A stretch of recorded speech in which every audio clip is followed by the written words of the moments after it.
Hey geeks, Tim here with another episode of Star Trek tonight.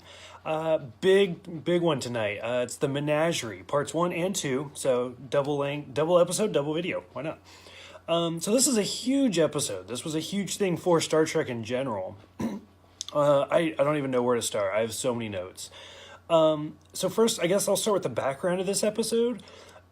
So they ran out of scripts for Star Trek. They didn't have anything else. They didn't know what to do to continue the season. And so Gene Roddenberry took the original Cage, the pilot, that didn't get picked up, and basically cut it up and then wrote the Star Trek that we know now and fit it in there as part of the story to kind of stretch it out the story to make a two-parter. Which is also interesting because this is the only two-parter in Star Trek the Original Series, which two-parters will become pretty common, like once the Next Generation came from season to season. And it's interesting to watch this, especially as I'm watching them every single day, because for me, this episode is made for people who have seen The Cage. It's difficult for me to kind of watch it with a lens of people who had seen it on television for the first time and really didn't know anything about The Cage. Because it just seems like you should have seen it first for it to really flow the way that it was meant to be. Let's see. It's interesting to note that the last episode that I watched earlier today, Court Martial, took place on Starbase 11, which I don't think it's a coincidence that this episode does as well. Although it's not a continuation. The beginning of it makes it seem like the Enterprise left and then came back. But as they're talking about why the Enterprise came back, there seems to be some confusion because Starbase 11 says they didn't contact the Enterprise, but Enterprise says that they were called. And Kirk says, well, computers can be altered. This is possible. We just saw Kirk get accused of murder because a computer had been altered in the very last episode. So it's kind of, I don't know why they didn't make it more blatant or make it more of a continuation.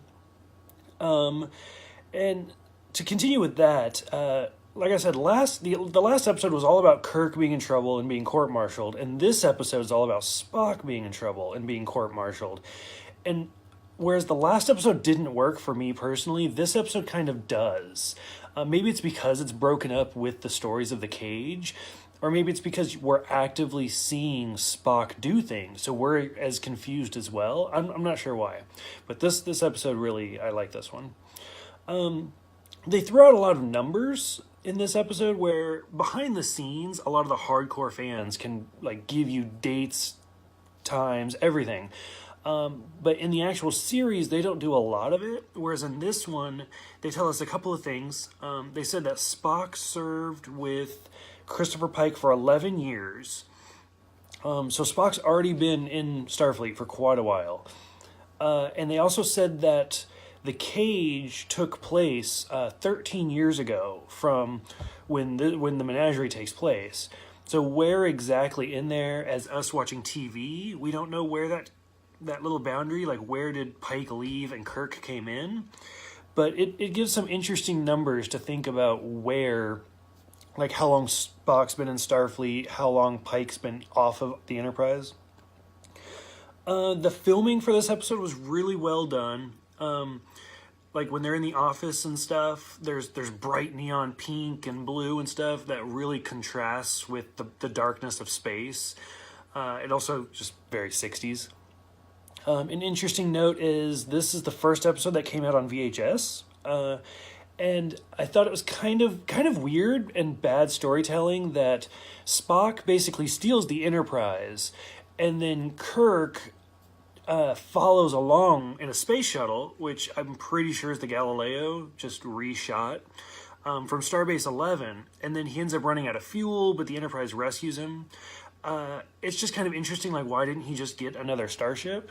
But then part 2, they kind of allude that it was all done intentionally. This episode has, for all of its good qualities, it also has some very ambiguous qualities that once you start thinking about very hard, they kind of fall apart.